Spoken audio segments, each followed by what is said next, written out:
Hey everybody, Faz here. We just got back from the Orlando Regional. There will be a blog about it. You will see it. Um, and Limitless just dropped as soon as I got back to the house. Um, so I wanted to make a quick video about my deck, the run, um, and how everything went. Um, so just a little tournament report. Let's just jump right into it. So as you can see here, I'm playing a interesting version of Mega Absol Box. We did go 3-3 drop, um, which was worse than what I did at Pittsburgh, um, but I'm okay with that. Just because I think the quality of these games were a lot higher, and my opponents were also ludicrously um, more tough, which you'll see in a minute. Um, but this is a build of Absolbox with Teal Mask Ogrepon. I actually really like this deck list, and I think this deck list is fantastic. I just don't think I was the right player for it. Like if you put this in the hands of someone far more skilled than me, they will do numbers with this. Um, Also, unfortunately, half of this deck rotates like now. So, whoops. But anyways, pretty stock standard Absol list: two Absol, two Kangaskhan, two Teal Mask, which is our tech here. I'll get into that in a little bit. Two Monkey Dory. We got a 1/1 Toad Scroll line for Goldango. Yveltal, Ursaluna, Psyduck for Dragapult, Fez, Latias, and Pecharunt. Pretty standard supporter count here, as well as the items. We do play a third switch, and that comes in very important. Trolley is our A spec, and we only play one stadium, which is a town store for consistency to grab the tools, and then a 5-4 split of dark and grass. So, the grass package. This is why I think this deck is really unique. I got the idea for this list from the Champions League Osaka list that won the whole thing, or it might have been Fukuoka. I don't. It was one of them. But the Teal Mask was super duper important. I had the meta call that I was going to be going up against a lot of Grimmsnarl, Absol, and Zoroark. Um, so having a grass attacker would be really helpful into those matchups because you're one-shotting all of them with a fully powered Teal Mask. Um, so that's where the two came in. We have 4 grass energy for that. It also worked as an energy accelerant. So usually you want to play Mega Absol as like a control list. This was getting very aggro. You know, you with the Teal Mask in play and Teal Dance, you could get an Absol powered up by turn 2 if you went first. So it really also fixed the problem of going first with this deck and not being able to accelerate energy. Um, that's also the reason that we play the energy switch, the third one, which I'll show you some good reasons for that in a little bit.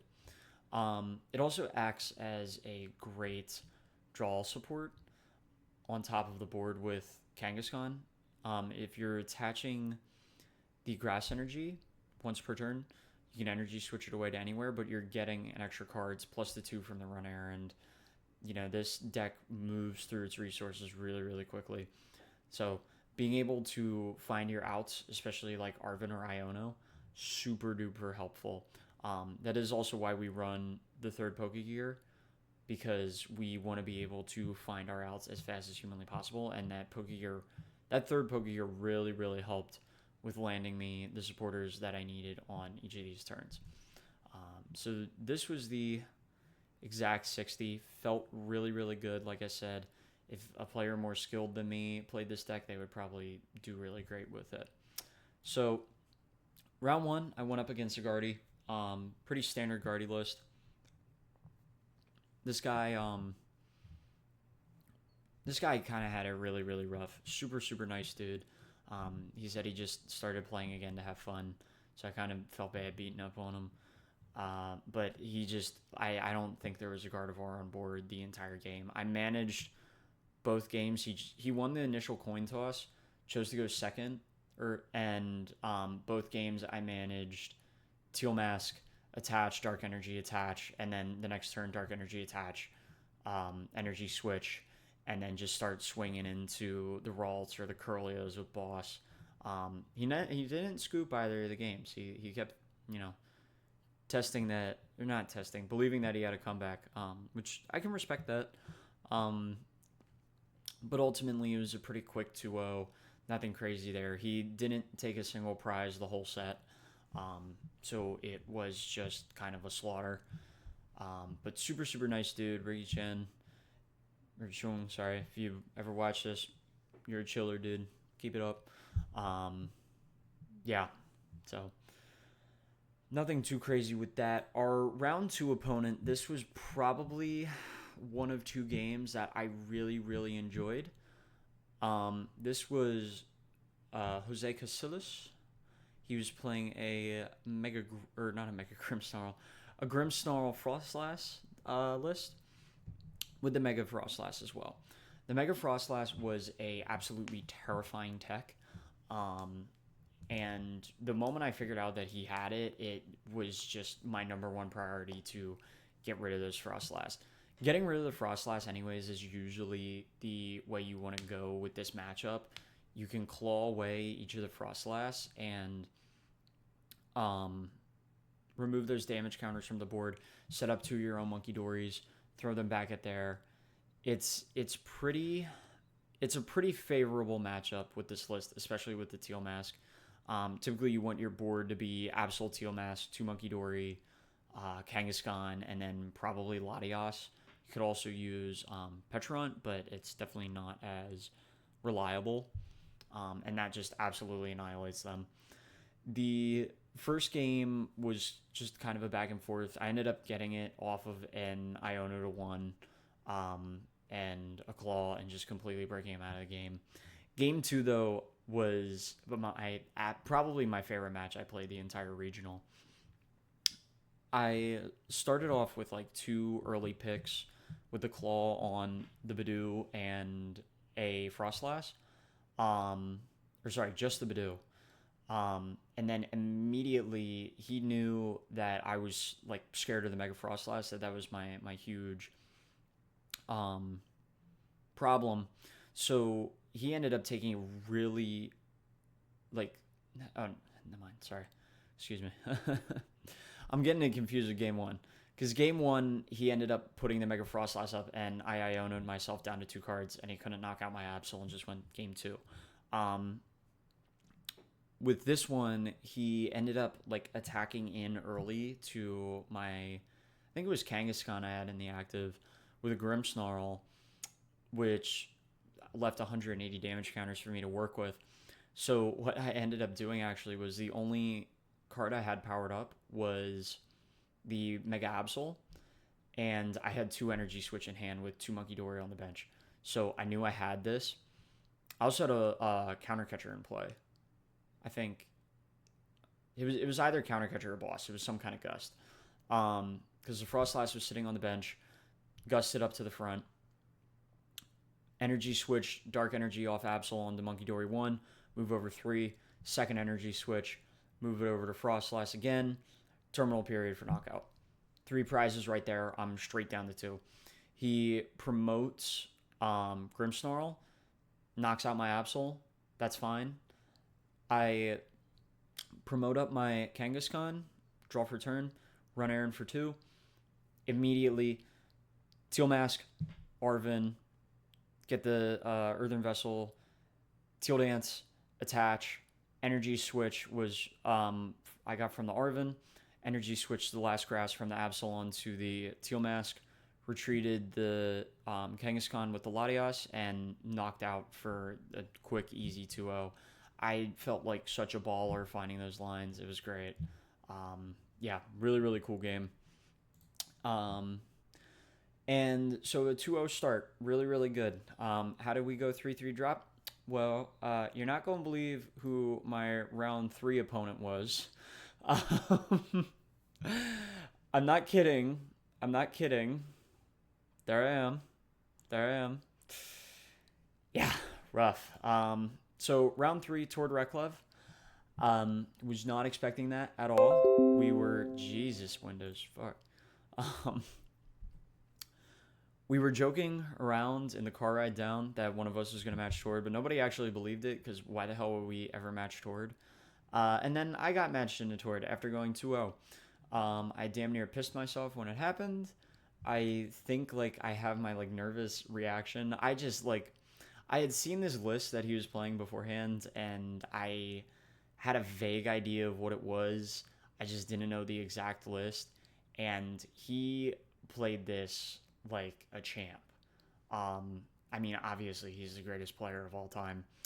I ended up like he was throwing lines at me that I had never seen before, and it was just so unfortunate. Just getting slaughtered left, right, and center. My pricing both games was really bad as well.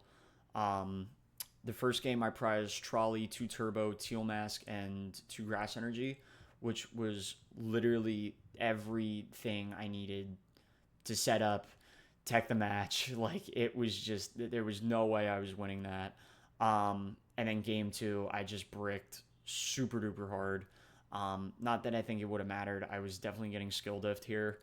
The 3 penny was brutal. Um, you're always trying to target down that, especially with Absol. You're also always trying to move around the Zorwarks. I could never get a Teal Mask set up, so I didn't really have anything to like actually one shot them. Um, and he was also like kind of going crazy with these turbos. He was like placing this dark energy in places I didn't even think imaginable. He ended up smoking me. He went 9-2-3. So brand new deck list though, super duper interesting combining the pieces of Mega Absol with Zorark. Can't say I ever thought about it, but it was definitely a good play. Like he was great. So this kind of killed all my momentum that I had. I went into round four against this Sarah here. This was such a close matchup. The guy was also kind of a jerk. I'm not gonna lie. He kept like making misplays and then asking them to take him back. And it was regional. I paid a lot of money to be there, so of course I was like, dude, you misplayed it. Like, that's on you. I'm not gonna let you rescind it. And the entire time he was complaining to me that I wouldn't let him rescind his misplays, but that's the nature of the game, right? Game one, he pretty decisively won. I couldn't get anything set up. Game two, I had him downbeat real quick. He attached the legacy to one of his Sarah and with the attack on my Absol, so I managed to double Monkey Dory terminal period, which negates the effect of legacy energy. So just a quick 2-2-2 prize map there. Nothing too crazy. Game three, I really would have had him. He had one Charcadet on board and just wasn't able to like find it. I had this checkmate scenario where I had a Blood Moon in hand. He would have gone down to I had a Blood Moon energy in hand, so like if he whiffed the turn, I would have been able to boss up Fez, Blood Moon energy, and then knocked it out. And all I needed him to do was whiff finding the Sarah. He ended up like I Ionoed him down to 1 to make sure that it didn't happen. He ended up getting research as his top deck, which is crazy because he only runs 2, but it happens. Immediately found the stretcher, just showed it to me. That was game. Really disappointed I lost that because he was just kind of a jerk, to put it nicely. And I really like didn't want to be losing to decks as weak as Sarah. But that's how the cookie crumbles sometimes, right? You can lock them up in this perfect board state, and sometimes your opponent's just having a really good day. So yeah, that was that. My round 5 opponent, I'm 2-2 at this point. Need to win out to go day 2. And I match up against a Goldango. Really wasn't expecting this like to be as prevalent as it was, even though I probably should have. I was expecting more like Guardy Zorwark through this tournament, which is why I built the deck the way I did. So Goldango definitely was not a favorable matchup. Damage scalers are really bad into these huge megas that just want to sit there and live. Um, so this was a really back and forth set though. He won game one pretty quickly. So I was like kind of super on the back foot. I was like, okay, maybe this is where I go out. Game two though, he kept targeting down my Toad School that I kept putting on the bench. I kept having like stretcher Toad School, and clawed a couple superiors out of his hand. So just him like trying to negate the attacks onto the Absol really helped me get a hand up in here in the match because I could just keep recycling Toad School, which he was like so just laser focused on. Um, and I just ended up running him out of resources. So he scooped and went to game three. Game three was really tight. I ended up like whiffing my Ultra Balls to find Toad School. I also think I prized Trolley that game. So I had a really slow setup. He ended up taking my Absol really quickly, and I had to set up a Mega Kangaskhan, and I whiffed the energy attachment to get it going. But I also had the Toad Scroll in my hand, which he had already used energy for, and I knew he had three superior and discard because of just the like two claws that I had hit had really landed. Um, so I managed to set up a Kangaskhan after like two turns with the Toad Scroll, just stalling him out. He managed to hit it for like a little bit of damage. I think it was like 150 or something, but way short. Um, or no, sorry, he hit with a Soul Rock um, onto the Kangaskhan, and I managed to move off a bunch of the energy or the damage with Monkey Dory. Placed it onto his Baneri. He turroed it up, placed it back down, but I still had one damage counter left. So the next turn, I had a boss in hand, bossed up his Fez, switched over a damage counter from that Monkey Dory Adrenabrain to the Fez, knocked that out for two. Um,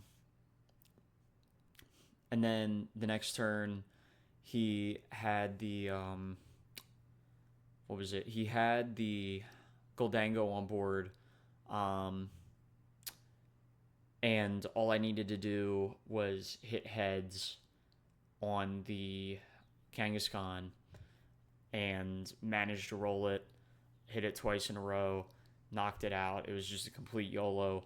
So I knocked him out, got to go one more round. He was a really nice dude, though.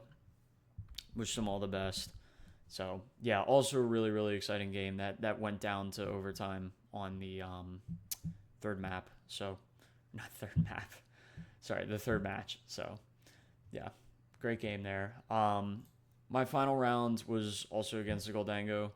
This one was a lot more difficult because instead of playing Secret Box, he was playing Legacy. Really didn't expect to run into two Legacy today, but it happens. Um, I just bricked both games really hard. Wasn't finding the supporters in the setup quick enough. I prized Toad School game one, and I prized Trolley game two. So he just kind of ran away with it. Only two metal energy was kind of crazy, but I guess the legacy fixes that. Um, yeah, just super duper unfortunate there in that game. Um, was really sad about that, but he was a really nice dude. He was really cool about it. So we just shook hands and went about our day, and that was that.